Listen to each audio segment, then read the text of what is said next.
আসসালামু আলাইকুম everyone, welcome to wow tasty kitchen. খুব সহজ এবং মজাদার ঈদ স্পেশাল নবাবী সেমুই রেসিপি আজ আপনাদের কাছে শেয়ার করলাম। আশা করি আমার এই রেসিপিটি আপনাদের কাছে অনেক ভালো লাগবে। রেসিপি ভালো লাগলে লাইক সাবস্ক্রাইব করে নিয়মিত আমার চ্যানেলের সঙ্গে থাকবেন। আশা করছি কথা না বাড়িয়ে চলুন দেখে নেওয়া যাক। তো প্রথমে আমি এইরকম একটা প্যান নিয়ে নিয়েছি, আর এই প্যানের মধ্যে নিয়ে নিচ্ছি আমল গোল্ড 2 প্যাকেট নিয়ে নিচ্ছি, আর প্যাকেট কেটে নিয়ে এই প্যানের মধ্যে ঢেলে দিচ্ছি।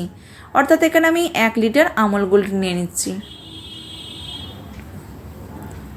এই পর্যায়ে গ্যাসের ফ্লেমটাকে একদম হাই রেখে দ্রুত বলক উঠিয়ে নেব। এরপরে নিয়ে নেব চিনি। তো আমি হাফ কাপের একটু বেশি চিনি নিয়ে নিয়েছি, যেহেতু আমি এখানে কনডেন্স মিল্ক ব্যবহার করব। আর মিষ্টির টেস্টটা আপনারা আপনাদের টেস্ট অনুযায়ী দিয়ে নেবেন। তো সবাই মিষ্টিটা বেশি পছন্দ করে না, তো আমি এখানে দিয়ে দেবো খোয়া ক্ষীর বা মাওয়া আমি ব্লেন্ড করে নিয়েছি, আর সেটা দিয়ে দিলাম। এরপরে দিয়ে দেবো condense milk half cup. Condense milk দেওয়ার পরে দিয়ে দিচ্ছি তেজপাতা 2টো, আর 10 থেকে 15 মিনিট ভালোভাবে বলক উঠিয়ে নেব।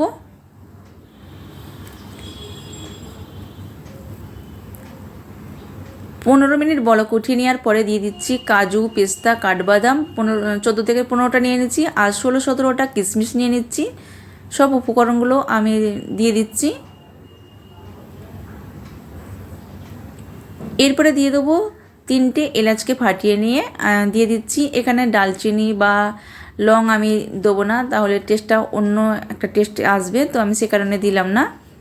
আর দিয়ে 5 মিনিট বলক উঠিয়ে নেওয়ার পরে দিয়ে দিচ্ছি সেমুই। তো আমি 100 গ্রাম সেমুই দিয়ে দিলাম। আর এখানে এই যেহেতু সেমুইটা ভাজা থাকে, তো আমি সে কারণে সেমুইটা আলাদা করে আর ভাজলাম না, তো আমি দিয়ে দিলাম।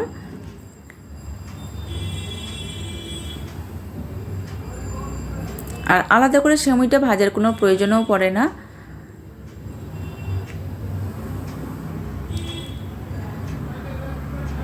যারা ফেসবুক পেজ থেকে দেখছেন, ফেসবুক পেজটা ফলো করে একটা লাইক দিয়ে দেবেন। যারা ইউটিউব চ্যানেল থেকে দেখছেন, ইউটিউব চ্যানেলটা লাইক সাবস্ক্রাইব করে নিয়মিত আমার চ্যানেলের সঙ্গে থাকবেন। তো আমি 1 থেকে 2 মিনিট পরে আমি গ্যাসের ফ্লেমটাকে বন্ধ করে দেবো।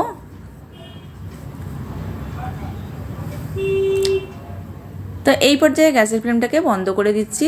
দেওয়ার পরে 5 মিনিট ঢাকনা চাপা দিয়ে রেখে দেবো। তো 5 মিনিট পর ফিরে এলাম, আর এইরকম একটা এখানে একটা পাত্র নিয়ে নিচ্ছি, আর এই পাত্রের মধ্যে উঠিয়ে নিচ্ছি। খুব সহজে এই নবাবী সেমুইটা তৈরি করে নেওয়া যায় একদম সহজভাবে। তো আমার এই রেসিপিটি আপনাদের কাছে কেমন লেগেছে অবশ্যই কমেন্টে আপনাদের মতামত জানাবেন।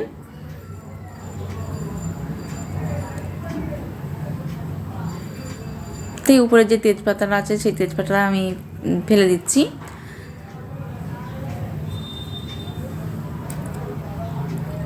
ভিডিওটা যে যেখান থেকে নিয়ে দেখছেন অসংখ্য ধন্যবাদ। সবাই ভালো থাকবেন, সুস্থ থাকবেন, আর আমাদের সবাইয়ের জন্য দোয়া করবেন। আল্লাহ হাফেজ।